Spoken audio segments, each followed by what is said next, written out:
Eh bien non, Nick, c'est à moi que tu passes la POC. Parce que le plan de match, j'ai décidé de faire un peu différent. Parce que j'aime bien parler avec Hugo. Et c'est un ami. Et donc, je me suis dit que ce serait intéressant de le challenger. Parce que moi, j'aime bien les espoirs, j'aime bien les attaquants, j'aime bien les défenseurs. Mais malheureusement, j'ai une grave lacune. C'est les gardiens. Donc, je me suis dit, ben écoute, j'ai un site qui découpe les présences des gardiens. Et il y avait pas loin de 11 gardiens. Donc, Hugo et moi avons regardé 11 gardiens, mais j'avais besoin de l'acuité de Hugo. Donc, on va s'arrêter seulement sur 3, peut-être 4 gardiens si on a le temps. Donc, je vais passer vite les 11 en revue, très rapidement. Joshua Ravensbergen, Jack Ivankovic, Semyon Frolov, Mihal Pradel, Gabriel Daigle, Pietor Andreanov, Patrick Kerkola, Elia Neuenschwander, Isaac Sortquist, Nixa Slade, Petteri Rimpinen. Donc, ils sont tous des gardiens de 17 ans éligibles pour le repêchage de 2025. Alors, Hugo, fais-moi ta liste de tes 3 gardiens préférés en détail. Je te passe la POC. Je tiens à dire aussi que c'est probablement justement les meilleurs prétendants en vue du prochain repêchage. Écoute, Marc, c'est bien simple. Et là, si vous entendez des feuilles, c'est normal. J'ai pris beaucoup de notes dans mes derniers jours. Donc, je veux juste m'assurer de bien dire les choses. Mais j'ai catégorisé ça sur différents plans par rapport au style de jeu de certains gardiens de but. Et je veux commencer avec Joshua Ravensbergen, qui joue avec les Cougars de Prince George dans la Ligue de l'Ouest. Donc, simplement dire, ce gardien-là, c'est un gardien qui attrape de la droite. Donc, déjà là, il part un peu favori pour moi. 6 pieds 5, 192 livres, c'est un gardien qui est excellent pour être capable de visualiser la rondelle. Tous les matchs, toutes les séquences que j'ai vues de Ravensbergen, c'est un gardien qui est capable d'être tout le temps bien positionné.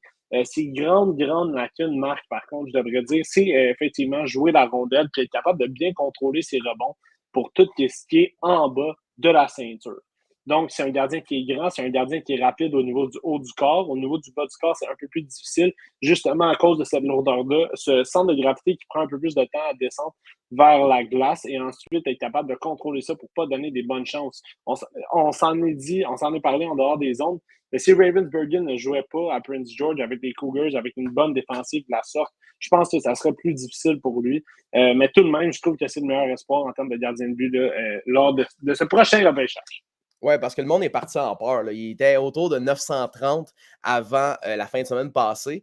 Écoute, il gaulait pour 935 de moyenne à 6,5. Écoute, Corey Pronman, le 11e sur sa liste, sur la grande majorité des listes publiques, il est répertorié en première ronde et on sait que c'est très rare pour un gardien et d'autant plus pour un gardien full right. Exactement. Et on parlait de lui comme étant une petite perle. Corey Pronman n'est pas très proche de son cœur, mais je pense que vous avez un bon gardien à découvrir parce que c'est quand même un gardien qui inspire confiance à ses défenseurs, qui est très calme. Mais ça aussi, ça peut jouer parmi ses défauts, ses plus grands défauts. On dirait qu'il n'est pas assez agressif, n'essaye pas de challenger le tireur. Et ça, ben, c'est sûr qu'on regarde ça du côté d'un gardien de but parce que la hargne, la volonté de vouloir gagner, c'est un point super important. Je vais faire le parallèle avec Jacob Fowler. C'est un de ses plus grands atouts. Et souvent, les gardiens qui passent par la NCAA vont se retrouver à être des gardiens super gamers. Fowler, Jay Cottinger a été ça. Charlie Lindgren a été ça. Là, c'est drôle, c'est un peu contradictoire. Ouais, Caden Primo aussi, tu as fait partie de ça. Devin Levi, tu étais un petit gardien. Mais tout ça pour dire que Joshua Ravensbergen devra être plus agressif si il va vouloir connaître beaucoup de succès dans la Ligue nationale. Et qui sait, peut-être que ça va être un autre choix des sortes de Buffalo. J'aimerais juste corriger. J'ai pas dit Caden Primo, j'ai dit Thatcher Demko. Ah, excuse-moi, j'ai entendu Caden Primo. Oh, ben là, commence pas à me dire. J'étais sur mon air d'aller. Excuse-moi. Mais oui, donc Joshua Ravensbergen qui est premier dans ma liste. Et est-ce que pour toi, c'est un espoir légitime de première ronde ou tu investirais plutôt un choix de deuxième ronde pour lui? Je pense qu'un choix de deuxième ronde ou troisième ronde serait réaliste. En même temps, je sais pas, je connais pas la nature de certaines équipes. On a vu des patterns au fil de la Ligue nationale, des équipes qui aiment ça repêcher un gardien de but en fin de première ronde, début deuxième ronde. Ravensbergen peut très bien faire partie de ce lot-là, mais si j'étais conservateur pour une équipe, j'irais du côté de la deuxième ou de la troisième ronde. On n'a pas besoin de se leurrer. Les deux prochains drafts on est là sans gardien de but. Il y en a beaucoup qui s'en viennent. Bien sûr. Je suis curieux de voir ton deuxième gardien, puis l'écart qu'il y a entre ce deuxième gardien et Joshua Ravensburgen. Il y en a quand même beaucoup. Donc, je vais vous donner ma note moyenne pour Ravensburgen a été A- pour la totalité de ces aspects-là. Mon deuxième gardien de but sur ma liste, c'est Jack Evankovic qui joue avec les Steelheads de Brampton, qui a été le gardien numéro 1 d'ailleurs de l'équipe canadienne au Lincoln Gretzky, qui a très bien fait. Dans le fond, Evankovic, ce que j'aime le plus de lui, c'est que son tracking de rondelles, un peu comme Ravensburgen, ils viennent un peu de la même école où on est capable de super bien se positionner rapidement. Par contre, pour Evankovic, chose que Ravensburgen maîtrisait et chose qui les différencie dans mon classement, c'est qu'une fois qu'on est en haut des épaules, on a beaucoup, beaucoup de difficultés à identifier la localisation de la rondelle, ce qui a une énorme corrélation sur la rapidité de ses déplacements et ensuite la vitesse de ses poussées. On parle des fameux T-push, on parle des fameux RVH, tout type de déplacement de gardien de but qui sont super importants pour gérer ses angles. Chose que j'ai mis un B aussi pour Evankovic. Parce que son agressivité est présente, mais le ralentissement de ses déplacements font en sorte qu'on crée plus de trous. Et ça, c'est difficile. Et on parlera un peu plus des gardiens européens dans la seconde partie de cette chronique. Mais pour Evankovic et Ravensburgen, on a énormément de difficultés à jouer la rondelle. On dirait qu'on panique, on ne prend pas conscience de l'environnement. Et ça peut créer des occasions marquées pour l'ennemi. Puis j'allais dire, parce que là, on a 5 pouces de différence entre les deux gardiens. Est-ce que c'est, entre autres, la grandeur ou tu as analysé purement les habiletés individuelles? C'est sûr que tu prends en compte la grandeur. Pour un gardien de 5 pieds 11, 178 litres, en Evankovic, c'est important d'être rapide. Je ne dis pas qu'Evankovic n'est pas rapide, je dis juste qu'il pourrait mieux l'être. OK. Puis comme on dit en anglais, NHL Comp, ton comparable LNH pour Evankovic, ce serait qui? C'est une bonne question. Moi, je comparais Ivankovic probablement à un Ilya Sorokin ou un Jussi Saros. Vraiment, là, je trouve qu'on a une belle vision, on est rapide dans le bas du corps, on est confiant dans le haut. Des fois, pour les gardiens un peu plus petits, c'est ça qui est difficile. Ivankovic, c'est pas du tout le cas. Et c'est des gardiens qui sont rapides, qui sont tout le temps bien centrés. Sorokin connaît un peu plus de difficultés cette année, on va pas se le cacher. Mais pour ce qui est de Saros, on voit une belle évolution et je peux voir un parcours similaire pour Ivankovic. OK. Puis je suis curieux d'avoir la note parce qu'on avait en moins pour Ravensburgen. Combien tu donnes à Evankovic? J'ai donné B+ pour Ivankovic. OK.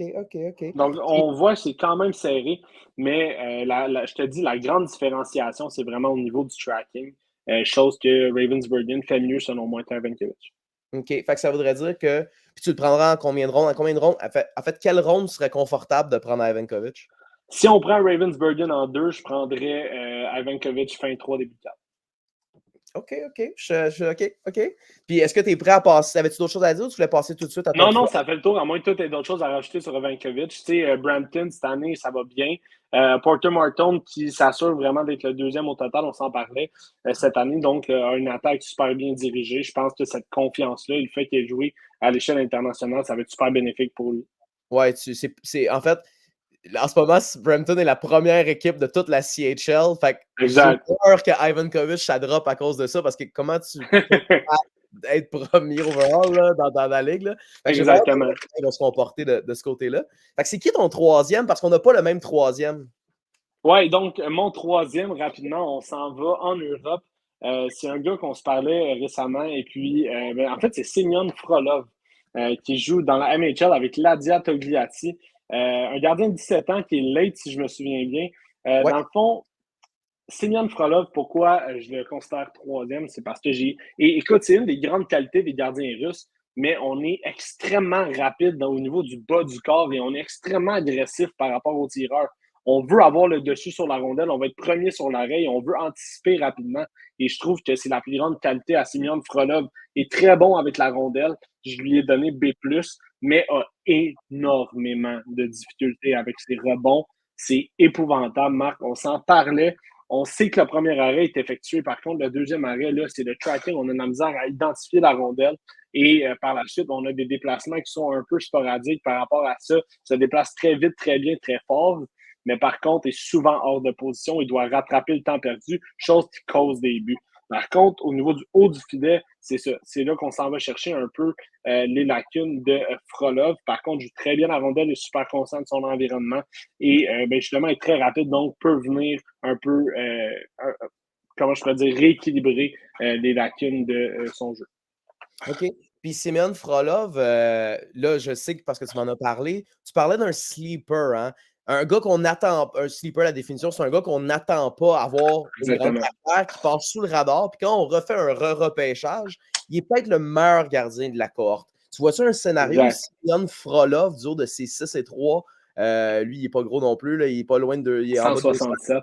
Ben, c'est ça. Est-ce que tu vois un scénario où il serait le meilleur gardien de cette cohorte-là? Absolument. Moi, OK. je pense que Semyon Frolov peut être le gardien qui peut faire la différence parce qu'il y a une composition un peu anormale. Un grand gardien rapide, c'est rare. On s'en parlait des fois entre 6 pieds. En fait, dépasser 6 pieds 2, c'est là qu'on trouve des gardiens qui peuvent être grands, mais des fois relativement trop grands. C'est le cas pour certains gardiens de la liste qu'on a fait. Mais pour ce qui est de Frolov, c'est des ajustements qui peuvent être faits avec de la technique, avec beaucoup, beaucoup d'entraînement. Donc, il peut devenir facilement un gardien dangereux à cause de ça. C'est vrai, en fait, grâce à ça, parce que justement, on est capable de s'ajuster et tout ce qui est bas du corps, tout ce qui est contrôle de soi, avec la force musculaire qu'on va acquérir au fil des années, mais ça peut être facilement réparé. OK. Puis je suis quand même aussi curieux de ce côté-là. Moi, je pense qu'une des qualités du gardien, c'est un gamer. Et d'ailleurs, c'est ce qu'on parlait de Fowler. On disait, ben, c'est peut-être pas le plus athlétique, c'est peut-être pas le plus dynamique, c'est peut-être pas le plus meilleur tracking. Bon, après ça, les analyses divergent. Mais la chose qu'on sortait, la numéro un, c'est son côté gamer, qui veut faire la différence, qui veut faire l'arrêt, quitte à ce que, un peu comme à chèque, peu importe comment, le but, c'est de faire l'arrêt. Ce serait lequel le plus gamer des trois? C'est 100% Semyon Frolov.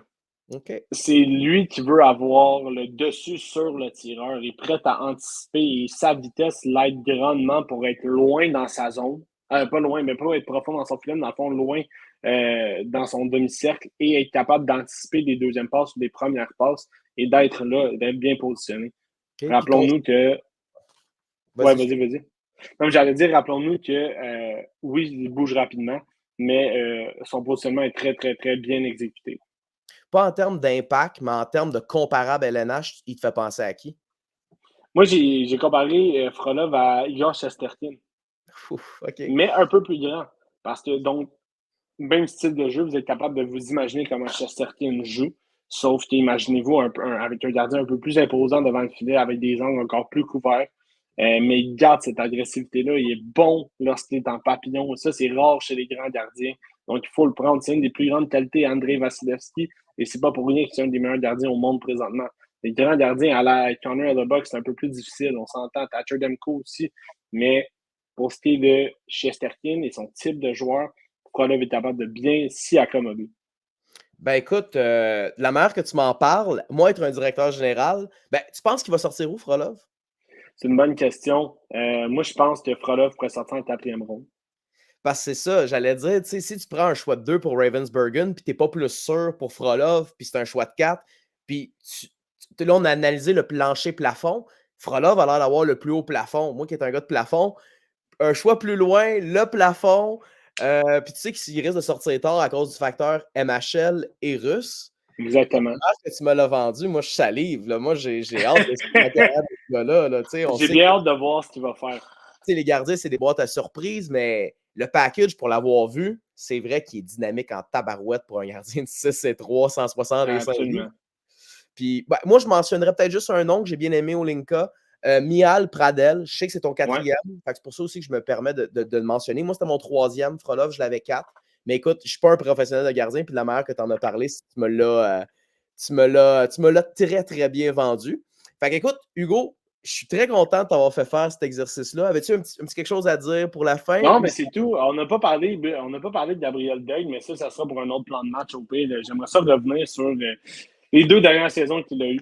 La descente parler, aux enfers qu'on appelle. Exactement. Mais ça, on en reparlera à un autre moment donné. Ben, on va le voir à Victoriaville probablement. Fait que ça Exact. va être vraiment le fun pour ça. Mais écoute, Hugo, merci pour ton travail d'orfèvre. Je suis vraiment content qu'on ait fait ça ensemble. Puis Mais j'ai oui, hâte merci à de toi. t'envoyer la balle. Là. C'est le fun quand ça va d'un bord. Ben oui, on se challenge, on a du fun. Exactement.